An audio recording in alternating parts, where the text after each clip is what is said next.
अरे जल्दी जल्दी पानी भरो, वो लड़ाकू सविता कब आ जाए पता नहीं। क्या फायदा, फिर किसी से झगड़ा शुरू कर देगी। रानी की ये बात सविता सुन लेती है। रानी, लगता है तुझे कल का सबक याद नहीं रहा। अरे सविता, रानी सही तो बोल रही है, तुम सबसे लड़ती ही तो रहती हो। सुन लिया सविता, तुझे सारा गांव जानता है कि तू कितनी लड़ाकू है। सविता को रानी पर बहुत गुस्सा आता है, लेकिन सभी औरतों को रानी की तरफ देख सविता गुस्से में वहाँ से चली जाती है। लाओ भाग्यवान, पानी लाओ, मुझे बहुत जोर की प्यास लगी है। रघु जैसे ही खाली मटका देखता है तो चौंक जाता है। अरे ये क्या भाग्यवान, तुम पानी नहीं लाई? फिर सविता रघु को सारी बात बताती है। ए जी सुनिए, ये रोज रोज की चिक से ना मैं बहुत तंग आ चुकी हूँ, मुझे नहीं रहना अब यहाँ। लेकिन सविता, हम कहाँ जाएंगे? हमारे पास इस घर के अलावा और कोई घर भी तो नहीं है। कहीं भी चले जाएंगे, लेकिन अब हम इस घर में बिल्कुल न रहेंगे। गलती तो तुम्हारी ही है सविता, तुम क्यों उन लोगों के मुंह लगती हो? अब आप भी मुझे सुनाने लगे, मैं कुछ नहीं जानती। हम यहाँ नहीं रहेंगे, हम आज ही गांव छोड़कर शहर चले जाएंगे। ठीक है सविता, अगर तुम्हें शहर जाना उचित लगता है तो हम आज ही एक गांव छोड़कर शहर चले जाएंगे। फिर वो दोनों अपना सारा सामान बांधकर शहर जाने के लिए तैयार होने लगते हैं। थोड़ी दूर चलने के बाद सविता रघु से कहती है, ए जी, मुझे बहुत तेज प्यास लगी है, आप जल्दी पीने के लिए पानी का इंतजाम कीजिए ना, नहीं तो आज प्यास के कारण मेरे प्राण ही निकल जाएंगे। ठीक है सविता, तुम इस पेड़ की छांव में बैठो, मैं तुम्हारे लिए अभी पीने के पानी का बंदोबस्त करता हूँ। ठीक है जी, जल्दी आइएगा, प्यास से तो जान ही निकल रही है। फिर रघु सविता को एक पेड़ की छांव में बैठाकर उसके लिए पानी लेने चला जाता है। 3 घंटे बीत जाते हैं, लेकिन रघु पानी लेकर वापस नहीं आता। अरे, ये अब तक पानी क्यों नहीं लाए? मेरा तो प्यास से दम घुटा जा रहा है। अरे ये रहा पानी, मैं जल्दी से इस मटके में पानी भर लेता हूँ, सविता मेरा इंतजार कर रही होगी। फिर रघु पानी से भरे उस मटके को लेकर सविता के पास पहुँचता है। हे भगवान, ये क्या हो गया? सविता, आंखें खोलो, मैं तुम्हारे बिना एक पल भी नहीं रह सकता, नहीं रह सकता। रघु ने पानी लाने में बहुत देर कर दी और सविता ने प्यास के मारे अपने प्राण त्याग दिए। हे भगवान, मैं तो अपनी पत्नी के साथ नया जीवन शुरू करने जा रहा था, पर तूने उसके प्राण छीन लिए। क्यों भगवान, क्यों? कृपा करके मेरी पत्नी को लौटा दे, मैं उसके बिना नहीं जी सकता। रघु की प्रार्थना सुनकर भगवान की आकाशवाणी हुई और आसमान में से एक आवाज आने लगी। रघु, मेरे पुत्र, एक ना एक दिन संसार का अंत सबको छुएगा और अब तेरी पल पल की आयु समाप्त हो चुकी है। भगवान, मैं अपनी पत्नी से बहुत प्यार करता हूँ, वो ही मेरी जिंदगी है, उसके बिना तो मैं एक पल भी नहीं रह सकता। कृपा करके उसके प्राण वापस कर दो भगवान। मैं तुम्हारी पत्नी के प्राण नहीं लौटा सकता, परंतु यदि तुम अपने आधे प्राण उसे अर्पित करने को तैयार हो तो वही शक्ति उसी क्षण तुम्हारी पत्नी में जीवन का संचार कर देगी। ठीक है भगवान, मैं अपने आधे प्राण अपनी पत्नी को देने के लिए तैयार हूँ, बस उसे वापस लौटा दो। फिर रघु अपनी पत्नी को अपने आधे प्राण दे देता है और उसकी पत्नी जीवित हो जाती है और भगवान की आकाशवाणी भी गायब हो जाती है। ए जी, आप पानी ले आए, मुझे बहुत तेज प्यास लग रही है, अब जल्दी से मुझे पानी दे दीजिए। हाँ सविता, मैं तुम्हारे लिए पानी ले आया, ये पानी पी लो, तुम्हारी प्यास बुझ जाएगी। सविता ने पानी पिया और फिर से उन्होंने अपनी यात्रा प्रारंभ कर दी। थोड़ी दूर चलने के बाद उन्होंने एक कुआं दिखाई दिया। फिर रघु अपनी पत्नी से बोला, सविता, हमने आधा रास्ता तय कर लिया है, तुम यहीं कुएं के पास बैठो, मैं तुम्हारे लिए कुछ खाने का बंदोबस्त करता हूँ। ठीक है जी, आप जाइए, मैं यहीं कुएं के पास इंतजार करती हूँ। और हाँ, जल्दी आइएगा, जरा सांस लेने में भी अब मुश्किल हो रही है। फिर सविता कुएं के पास बैठ जाती है और रघु सविता के लिए कुछ खाने का बंदोबस्त करने चला जाता है। आप कौन हो और यहाँ कुएं के पास क्यों बैठी हो? क्या आप किसी का इंतजार कर रही हो? जी हाँ, मैं अपने पति का इंतजार कर रही हूँ, वो मेरे लिए खाना लेने गए हैं। अगर आपको कोई ऐतराज ना हो तो आप मेरे साथ मेरे घर चल सकती हैं। मैं आपको पेट भरकर खाना खिलाऊंगा और आपको रानी बनाकर रखूंगा। सविता रमेश की मीठी मीठी बातों में आ जाती है और उससे प्यार कर बैठती है। लेकिन अगर मेरे पति ने मुझे आपके साथ देख लिया तो आफत हो जाएगी।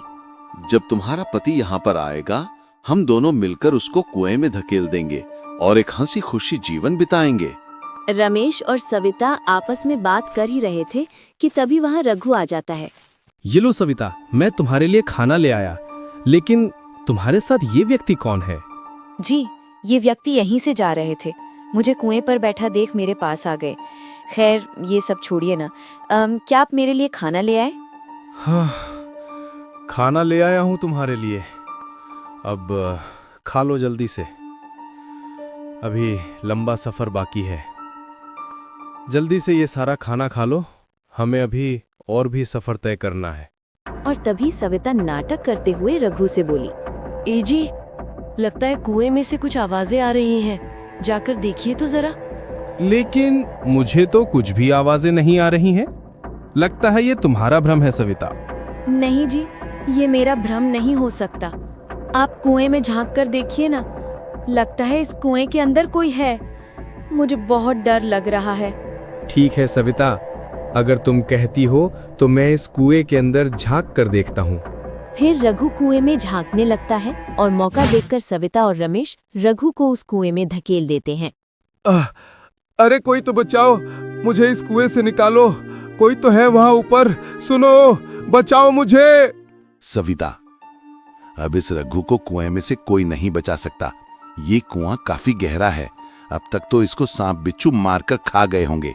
फिर कुछ देर बाद रघु की कुएं से आवाजें आनी बंद हो जाती हैं और उन दोनों को ऐसा लगता है कि रघु मर चुका है। लगता है ये मर गया, अब हम दोनों को कोई अलग नहीं कर सकता। और फिर दोनों आगे बढ़ गए। रमेश और सविता रास्ते से जा ही रहे होते हैं कि तभी वहाँ पर गांव का सरपंच आ जाता है। अरे रमेश, तुम्हारे साथ ये स्त्री कौन है? क्या तुमने शादी कर ली? हाँ सरपंच जी, शादी तो कर ली मैंने, और ये रही मेरी पत्नी सविता। ठीक है भाई, नई शादी की बधाई हो। चलो अब मैं चलता हूँ, मुझे अब और भी काम है। ये कहकर सरपंच वहाँ से चला जाता है और रमेश और सविता भी अपने घर आ जाती हैं। सविता, अब तुम्हें यहाँ कोई तंग नहीं करेगा, तुम यहाँ आराम से रह सकती हो। ठीक है जी, मुझे बहुत तेज भूख लग रही है, अब मेरे लिए कुछ खाने का बंदोबस्त कर दीजिए। ठीक है सविता, तुम यहीं रुको, मैं अभी तुम्हारे लिए खाना लेकर आता हूँ। फिर रमेश सविता के लिए खाना लेने चला जाता है और इधर रघु कुएं में से मदद की पुकार लगा रहा था। बचाओ, अरे कोई मुझे इस कुएं से बाहर निकालो, अरे कोई बचाओ, नहीं तो मैं मर जाऊंगा, अरे कोई बचाओ।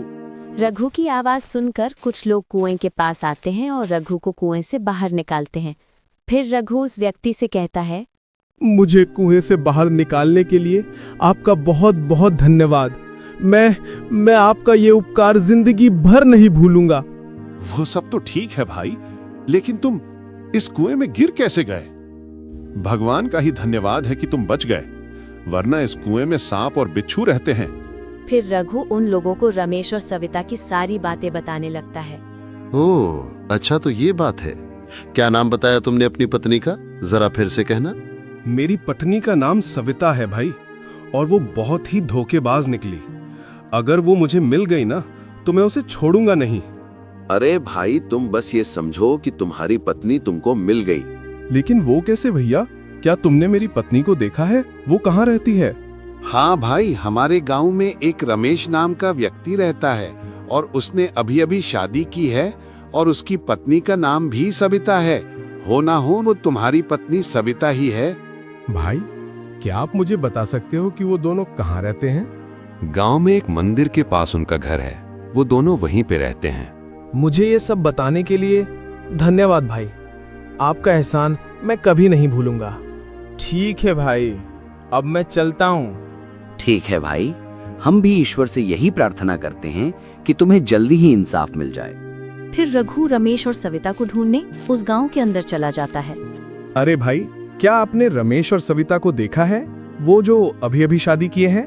अरे नहीं नहीं भाई, मैंने नहीं देखा। मैं इस गांव में नया नया आया हूँ, तुम किसी और से पूछ लो।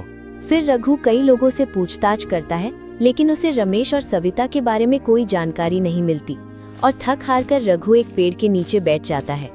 अरे क्या हुआ भाई, तुम बड़े ही चिंतित दिखाई दे रहे हो। क्या बात है, मुझे बताओ। क्या पता मैं तुम्हारी कुछ मदद कर दूं। मेरा नाम रघु है और मैं अपनी पत्नी की तलाश में इधर उधर भटक रहा हूँ। क्या नाम है तुम्हारी पत्नी का, और वो तुमसे कैसे अलग हो गई? मेरी पत्नी का नाम सविता है और उसने रमेश नामक व्यक्ति की बातों में आकर मुझे कुएं में धकेल दिया। लेकिन धन्यवाद उस गांव के लोगों का जिन्होंने मुझे उस कुएं से बाहर निकाला। रमेश और सविता, ये नाम तो मैंने सुना है लेकिन मुझे याद नहीं आ रहा। सरपंच जी, दिमाग पर जोर लगाइए और सोचिए, ये नाम आपने कहाँ सुना है?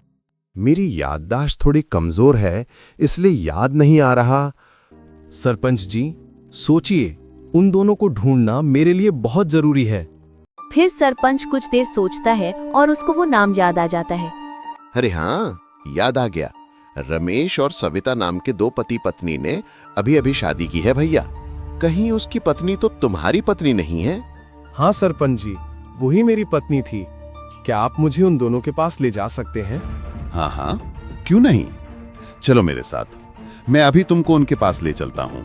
फिर सरपंच रघु को रमेश और सविता के घर ले जाता है। अरे ओ रमेश के बच्चे, निकल बाहर, वरना अंदर आकर खींच कर बाहर लाऊंगा। सरपंच की आवाज सुनकर रमेश घर के बाहर आता है और रघु को सामने देख वो थोड़ा डर जाता है। अरे क्या हुआ सरपंच जी, आप इतना चिल्ला क्यों रहे हैं? क्या बात है? मुझे खबर मिली है कि जिस लड़की से तुमने शादी की है वो इस रघु की पत्नी है। अरे नहीं सरपंच जी, झूठ बोलने की आदत है इसे। बस गलत फहमी नहीं, मकसद भी है इसका। मुझे कोई गलतफहमी नहीं हुई है रमेश। सरपंच जी, ये झूठ बोल रहा है। इसी ने मुझे उस कुएं में धकेला था। नहीं सरपंच जी, ये झूठ बोल रहा है। मैं भला इससे कुएं में क्यों धकेलता? मेरी इससे क्या दुश्मनी? झूठ मत बोल रमेश, तूने और सविता ने मुझे कुएं में धकेला था। मैं तुम दोनों को छोड़ूंगा नहीं। अरे रुको, हम सविता से ही पूछ लेते हैं। रमेश, तुम सविता को बाहर बुलाओ तो। फिर रमेश सविता को बाहर बुलाता है और सरपंच जी उससे कहते हैं, अरे सविता, क्या तुम इस रघु को जानती हो? क्या ये तुम्हारा पति है? नहीं सरपंच जी, मैं इनको नहीं जानती। झूठ मत बोल पागल औरत, ऊपर वाला सब देख रहा है। तुम कौन हो? मैं तो तुम्हें नहीं जानती। तूने मेरे प्राणों का आधा भाग लिया है। अरे भगवान से तो डर मूर्ख औरत। जब तेरे प्यास के मारे तेरे प्राण निकल गए थे, तब मैंने ही तुझे अपने आधे प्राण दान दिए थे। रघु की ये बात सुनकर सविता डर जाती है और रघु से कहती है, अगर ऐसा है तो जो कुछ भी मैंने आपसे लिया है वो सब मैं आपको वापस कर देने का वचन देती हूँ। इतना कहते ही सविता नीचे गिर पड़ती है और वो भगवान को प्यारी हो जाती है। ये देख सभी हैरान हो जाते हैं और रमेश के तो पैरों तले जमीन ही खिसक गई। हे भगवान, ये क्या हो गया? अब ये सरपंच मुझे छोड़ेगा नहीं। रमेश, तूने हमसे झूठ बोला और रघु को कुएं में धकेलने के जुर्म में मैं तुझे कारावास में बंद करता हूं।